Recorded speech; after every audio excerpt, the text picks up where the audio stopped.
데살로니가와 베레아에서의 사역에 대한 말씀입니다. 바울과 그 일행은 빌립보를 떠나 마게도니아의 주도였던 데살로니가에 이르게 됩니다. 바울은 이곳에서도 그가 그동안 행하였던 것처럼 회당을 찾아 그곳에서 복음을 전했습니다. 오늘 본문에는 3주 정도라고 되어 있지만 학자들은 아마 교회가 세워지기까지 하였기에 한 3달 정도, 또 빌립보의 지원을 받는 일도 있었던 것을 보면 한 3달 정도 되었을 거라 이야기를 합니다. 하여튼 바울은 그곳에 복음을 전하였는데 많은 사람들이, 특히 경건한 헬라인의 무리와 귀부인들이 회심을 하고 그리고 교회가 세워집니다. 이처럼 회당은 복음을 전하는 데 있어서 아주 유용한 장소로 활용되었습니다.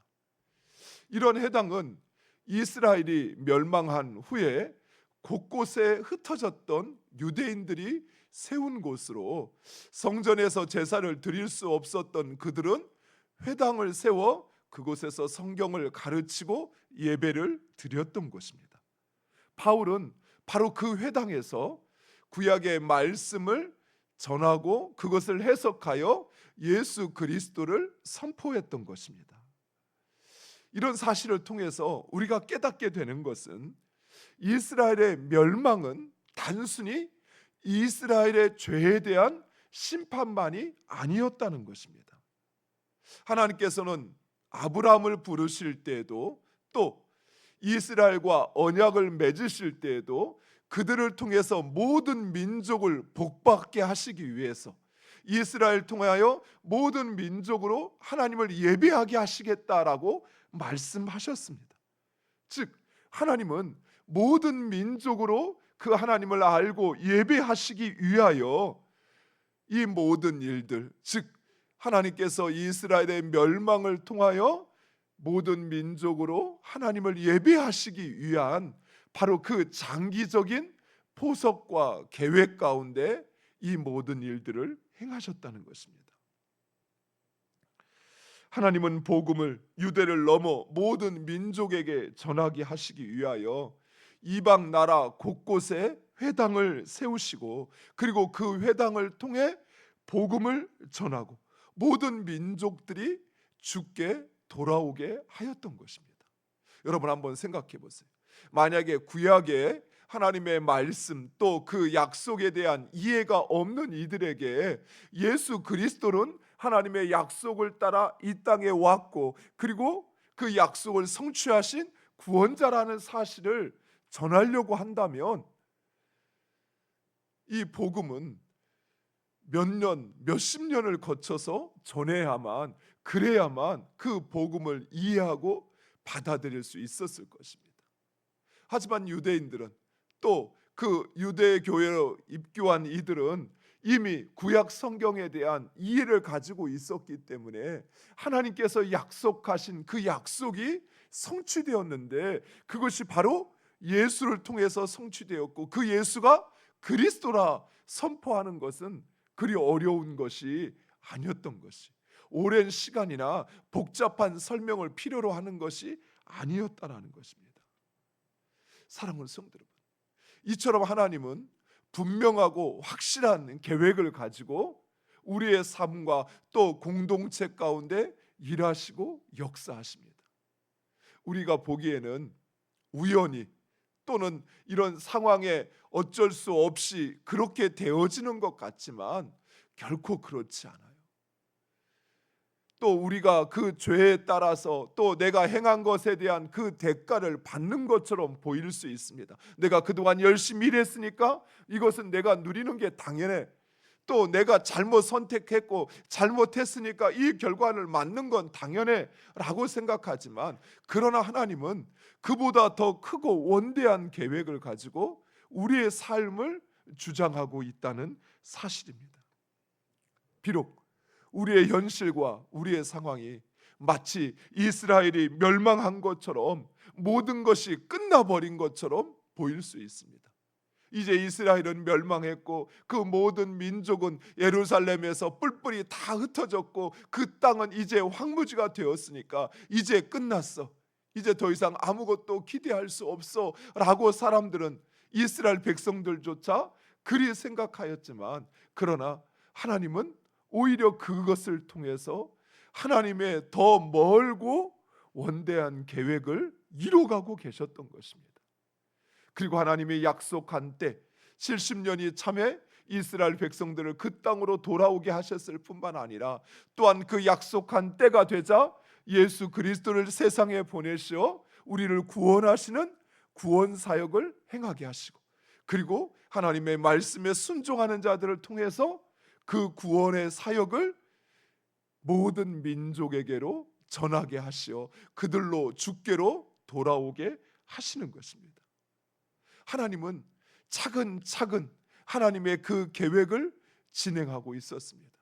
심지어 그의 백성들이 하나님의 말씀에 불순종할 때에도, 또 세상의 악한 권세가 오히려 그 하나님의 뜻에 역행할 때에도 하나님은 그 모든 일들을 진행하고 있다는 사실입니다. 그리고 그 말씀에 순종하는 자들을 통해서 그 계획을 하나님은 실행해 가고 계셨던 것입니다. 이러한 하나님의 섭리와 역사를 볼 때마다 기대가 되고 소망으로 충만해지게 되는 것 같습니다. 왜냐하면 하나님의 뜻하신 일, 하나님의 말씀은 결코 멈추지 않으시고 반드시 실행되어진다는 사실입니다. 때로는 내가 그 말씀에 순종할 힘조차 잃어서 아무것도 할 수 없어 그저 주저앉아 가만히 있는 것 같지만, 아니, 그저 이방인에게 붙잡혀 이리로 저리로 끌려가는 것 같지만, 그러나 하나님은 여전히 그때도 하나님의 계획을 이뤄가고 있는 것입니다. 사랑하는 성도 여러분, 하나님은 뜻하신 일을 결코 멈추지 않으시고 반드시 성취하십니다. 여러분의 삶 속에서도, 가정에서도 마찬가지입니다. 그저 앞으로 나아가지 못하고 그저 그 지지부진하게 그냥 그 자리에 멈춰 있는 것 같아도, 여러분이 하나님 앞에 그 뜻을 구하고 기도하며 말씀에 순종하면 하나님은 그 일들을 이뤄가고 있다는 사실입니다. 바울이 데살로니가에서 복음을 전파하자 바울의 그 복음을 시기했던 유대인들은 저작거리에 불량한 사람들을 충동질하여 소동을 일으키고, 그리고 야손과 그 형제들을 붙잡아 읍장에게로 끌고 갑니다. 그리고는 거짓으로 고소합니다. 어느 곳에서나 복음이 들려지는 가운데는 항상 환영과 반대의 상반된 반응이 등장한다는 사실입니다. 그리고 복음을 반대하는 자들, 그들은 어김없이 세상의 방법으로 복음 전하는 자들을 핍박합니다.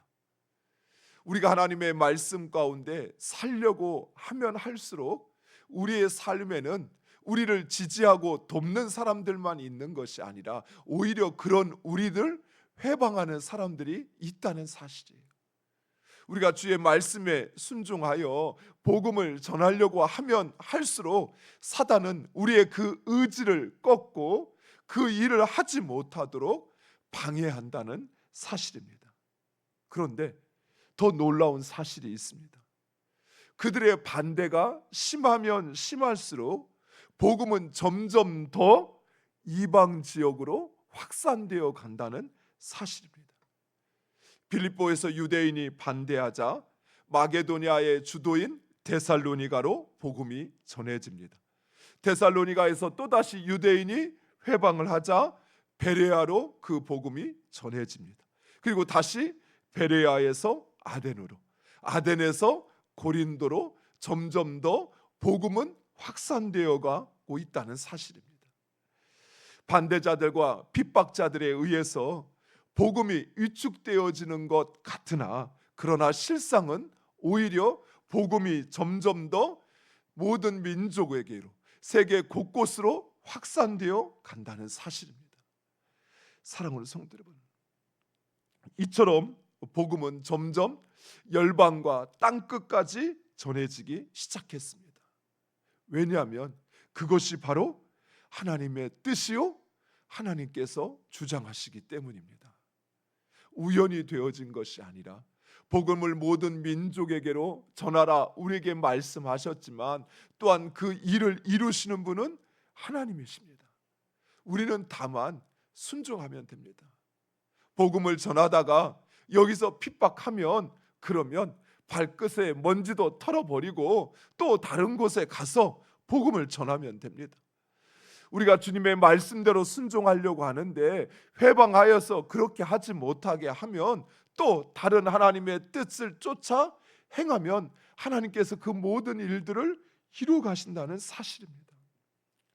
사랑하는 성도 여러분, 이처럼 하나님은 우리의 삶 가운데 시작하신 하나님의 그 선하고 착한 일을 반드시 이루실 것입니다.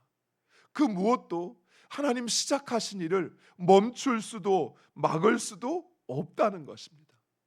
다만 그 하나님의 말씀에 순종하는 자들, 그 하나님의 뜻에 순종하는 자들은 하나님의 일하심을 보게 될 것입니다. 우리가 그 하나님의 뜻 가운데 살기를 소원하여 이 말씀을 읽을 때에 하나님께서 이처럼 그 회방과 방해 가운데서도 하나님의 역사를 이루어 가신다는 사실을 깨닫는 것처럼 하나님의 말씀에 순종하는 자들, 어떤 핍박과 방해 속에서도 포기하지 않고 그 말씀을 전하는 자들은 하나님께서 그 우리를 통하여 하나님의 복음을 이처럼 세계 곳곳에 확산시키고 또 확장한다는 사실을 보게 된다는 것입니다. 다만 불순종하는 자들은 자신이 그 복음의 역사를 이룬다는 사실을 깨닫지 못하고 자신의 고집대로 반대할 뿐이지만 오히려 그것이 하나님의 그 일을 점점 더 이루어가게 행할 뿐이라는 것입니다. 복음이 베레아에 전해졌을 때 베레아 사람들은 데살로니가 사람들보다 더 간절한 마음으로 말씀을 받고 그리고 그 말씀을 상고하였다라고 이야기하고 있습니다. 사랑하는 성도 여러분, 우리 기독교 신앙이 다른 종교와 가장 큰 차이점 중에 하나는 다른 종교는 종이 위에 쓰여진 글, 그 글자에 집중하지만 우리 기독교는 살아 역사하는 생명의 말씀에 집중한다는 사실입니다. 즉 대부분의 종교는 그들이 기록된 또 그들이 중요하게 여기는 경전의 글귀의 의미를 파악한다면 우리 기독교는 단순히 그 의미가 아니라 그 말씀이 우리의 심령과 혼과 골수를 쪼개어서 그래서 우리를 새롭게 하시는, 우리를 무너뜨리고 다시 우리를 세우시는 그 생명의 말씀을 능력을 경험하는 종교라는 것입니다. 사랑하는 성도 여러분, 성경이 또 말씀을 전하는 자들이 말씀을 읽고 듣고 그 가운데 기록된 것을 깨달아라 이처럼 강조해서 말씀하는 것은 단순히 성경을 달달 외워라 라고 하는 것이 아니에요. 하나님의 말씀은 살아 역사하여 운동력 있는 생명의 말씀입니다. 즉 우리의 모든 것을 그 우리의 삶 속에 있는 이 땅을 살아가는 우리 안에 있는 그 모든 죄의 요소를 밝히 드러내어서 그래서 그것을 무너뜨리기도 하고 다시 그것을 세우는 능력이 하나님의 말씀에 있는 것입니다.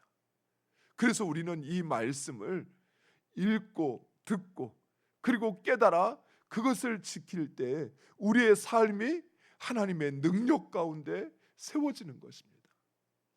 말씀을 들어도 그 말씀을 나에게 주신 것으로 또 나의 삶 가운데 있는 그 말씀에 부합하지 못하는 나의 연약함과 나의 어리석음을 보지 못하고 그래서 회개하지 못하고 그리고 결단하지 못하고 그 말씀이 이루어질 것을 소망하지 못한다면 그의 삶에는 이 말씀은 아무런 능력도 되지 않아요.